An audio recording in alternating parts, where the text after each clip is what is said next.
Hi there, my name is John Stevens, pastor of Zion Lutheran Church in Oregon City, Oregon, and we are part of the ELCA. And welcome to Dollar Store Children's Sermons, where we take a look at the lectionary text and we tie them to an item from the Dollar Tree or the junk drawer, or the kids' room, or the garage. That's how we've been doing it.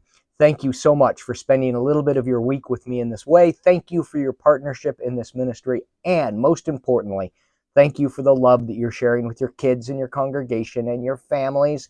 You, my friend, are rocking it.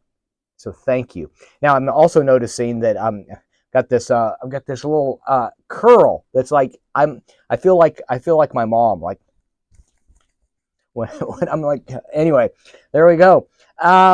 This is for the Dollar Store Children's for the Dollar Store. This has got me like all my squirrels. Anyway, this is the Dollar Store Children's Sermons, which I just said. This is for the Revised Common Lectionary, and we're looking at the Gospel, and that's where Jesus gives us part of the Lord's Prayer. I say part of the Lord's Prayer because there's a couple places where Jesus teaches the Lord's Prayer, or what we call the Lord's Prayer, and we kind of blend them together to make the one that we say on Sundays. So, but here's one where the disciples say, "Hey, teach us to pray." And Jesus gives them these words. So I'm going to teach the kids a prayer. And this could be a good time to talk about the Lord's Prayer. But the prayer I'm going to teach is around the phrase, "Give us this day our daily bread," and lifting up thanks for what we have around our table. And we give thanks for the ways that God moves in with and under our lives as we help feed others. And so give us this day our daily bread. It could be a loaf of bread. It could be your object. You've got your loaf of bread and you're like, Jesus talks about bread a lot. They do. And, bread of life and all of those things. But here, give us this day our daily bread, as we ask God to again provide, as God does, and we're giving thanks for that. The prayer I'm going to teach is the Wordless Prayer, and it is a prayer that I have used. I can't even remember where I think I was trying to think of where I learned it, and it's been years. I either learned it in Alaska.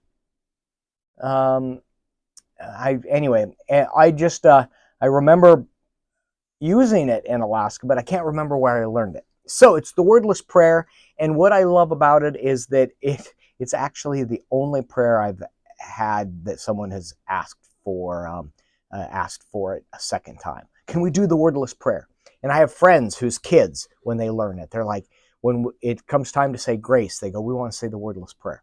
And the way that the prayer goes is,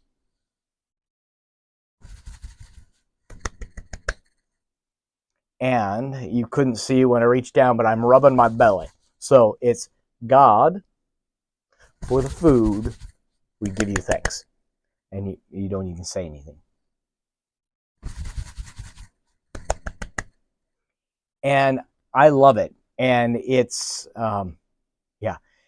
using that as a springboard to talk about living lives of thankfulness. We call that gratitude, as we lift up the Lord's Prayer and we pray for our daily bread.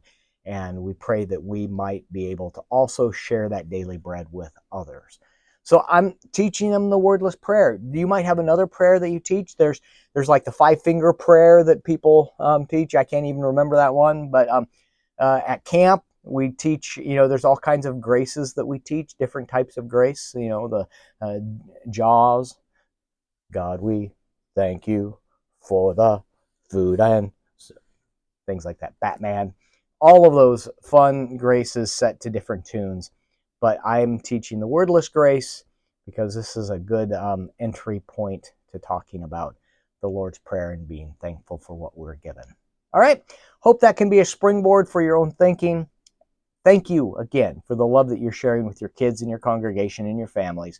You, my friend, are rocking it. Peace.